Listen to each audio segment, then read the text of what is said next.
यदि स्थानीय जनप्रतिनिधि छात्र संगठनों का वो धरना प्रदर्शन और आंदोलन को देखा होता, यदि अखबारों के पन्नों को पढ़ा होता या फिर इलेक्ट्रॉनिक मीडिया के माध्यम से सुना होता, तो शायद पूर्णिया यूनिवर्सिटी में ऐसी धांधली नहीं होती और न ही बच्चों के भविष्य के साथ लगातार खिलवाड़ होता रहता। और आज न ही यूनिवर्सिटी का मामला मुख्यमंत्री के जनता दरबार में पहुंचता, परंतु सभी जनप्रतिनिधि अपनी आंख, कान और जुबान तीनों बंद रखे रहे। नमस्कार, मैं हूं मुकेश सिंह और अभी आप न्यूज 19 देख रहे हैं। कल यानी 13 दिसंबर को मुख्यमंत्री के जनता दरबार में पूर्णिया विश्वविद्यालय के मामले रखे जाएंगे। जनता के दरबार में पूर्णिया विश्वविद्यालय से जुड़े कौन कौन से मामले रखे जाएंगे, ये आप थोड़ा बहुत जान रहे होंगे कि पूर्णिया विश्वविद्यालय में घोटाला हुआ है, सरकारी राशि का बंदरबांट हुआ है, सरकारी खजाने को चूना लगाया गया है। ऐसी बातें आपके जानकारी में होगी, लेकिन अब तक आप मूल बातों से अनभिज्ञ होंगे।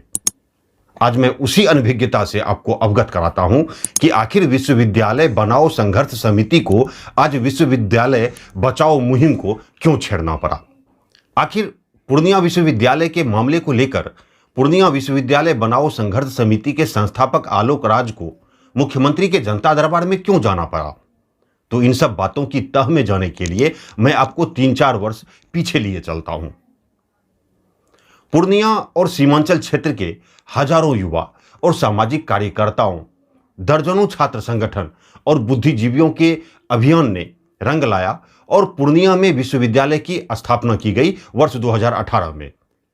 और पहले वीसी के रूप में यूपी के प्रोफेसर राजेश सिंह को पदस्थापन किया गया।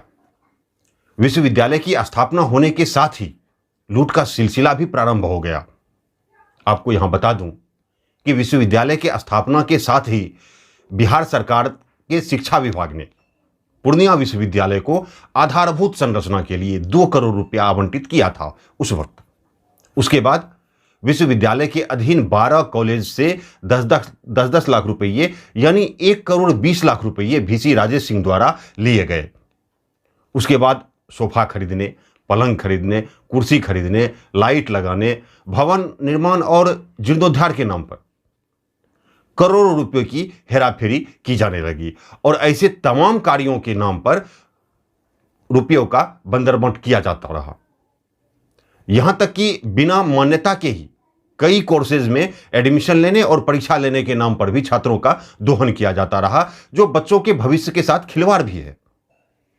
उसके बाद कॉपी खरीदने, विजिटिंग कार्ड बनवाने, वाउचर बनवाने, विज्ञापन छपवाने, ऐसे अनेक कार्यों के नाम पर करोड़ों रुपयों का फर्जीवाड़ा किया जाने लगा। आपको बता दूं कि पूर्णिया विश्वविद्यालय में तकरीबन 30,000 छात्र छात्राएं हैं, लेकिन परीक्षा की कुल 11 लाख कॉपियां छपवा ली गई एक साथ। ऐसे कई कार्य हैं जिसके नाम पर करोड़ों का फर्जी बिल बनाकर सरकारी खजानों को लूटा जाता रहा। इन सब बातों के बीच आलोक राज ने विश्वविद्यालय में हो रहे फर्जीवाड़े को लेकर महामहिम और शिक्षा विभाग और मुख्यमंत्री और फिर लोकायुक्त को भी आवेदन देकर शिकायत की इन बातों का। उनके आवेदन पर लोकायुक्त ने संज्ञान लिया और लोकायुक्त ने अपने एसपी को विश्वविद्यालय में जांच के लिए भेजा। एसपी ने अपने जांच में पाया कि पूर्णिया यूनिवर्सिटी में बड़े पैमाने पर फर्जीवाड़ा किया गया है। उन्होंने अपने जांच रिपोर्ट में यह भी लिखा है कि लेखा पंजी यानी कैश बुक उपलब्ध नहीं कराए जाने के कारण कई खर्चों का हिसाब मिलाना कठिन है। हालांकि मौजूदा वक्त में यूनिवर्सिटी में ऑडिट का काम अभी चल रहा है, लेकिन कार्रवाई कोई नहीं हुई है। और इन सब के बीच कॉलेज और यूनिवर्सिटी की समस्याओं को लेकर लगातार सभी छात्र संगठन धरना प्रदर्शन और आंदोलन करते रहे। और ये सारी खबरें अखबारों में हो या इलेक्ट्रॉनिक मीडिया से हो या फिर सोशल मीडिया से हो, सभी मीडिया हाउसेज ने प्रमुखता से छापा भी और दिखाया भी, लेकिन स्थानीय जनप्रतिनिधि अब तक अपनी आंख, कान और जुबान तीनों बंद रखे रहे। ऐसे में यहां सवाल उठता है कि क्या इसके लिए भी पूर्णिया के युवाओं और सामाजिक कार्यकर्ताओं को मेडिकल कॉलेज और कृषि कॉलेज की स्थापना की भांति और चुनापुर एयरपोर्ट की भांति धरना प्रदर्शन और ट्विटर पर अभियान चलाना होगा? क्या आपको यह पता है कि स्थापना के 3.5 साल बीतने के बाद सीनेट की पहली बैठक 27 नवंबर 2021 को की गई, जबकि प्रतिवर्ष कम से कम एक बैठक किया जाना अनिवार्य है? क्या आपको यह पता है कि बिना सरकारी मान्यता के ही आपके यूनिवर्सिटी में नए नए कोर्सों का नामांकन और परीक्षा लेकर डिग्री भी दिया जा रहा है, जो एक तरीके से बच्चों के भविष्य के साथ खिलवाड़ भी है, क्योंकि जिस पाठ्यक्रम की पढ़ाई की मान्यता सरकार नहीं देती है उसे गैरकानूनी ठहरा दिया जाता है। ऐसे में बच्चों का वो अवधि, जिस अवधि में बच्चों ने डिग्री हासिल किया, उस अवधि के बर्बाद होने का जिम्मेवार कौन होगा? क्या आपको पता है कि आपके बच्चों को आज भी बैचलर की डिग्री लेने में पूर्णिया यूनिवर्सिटी से 5 साल लग जाते हैं? क्या आपको यह याद है कि स्थापना के दिन उस मंच पर मुख्यमंत्री के साथ साथ स्थानीय जनप्रतिनिधि भी मंच की शोभा बढ़ा रहे थे? क्या आपको याद है कि स्थापना के उपरांत कोई स्थानीय जनप्रतिनिधि किसी दिन यूनिवर्सिटी का निरीक्षण करने गए हों? शायद ये सब बातें स्थानीय जनप्रतिनिधियों को पता नहीं है। इसलिए तो विश्वविद्यालय संघर्ष समिति के संस्थापक आलोक राज को आज मुख्यमंत्री के जनता दरबार में जाकर पूर्णिया यूनिवर्सिटी में हो रहे फर्जीवाड़े को रखना पड़ रहा है।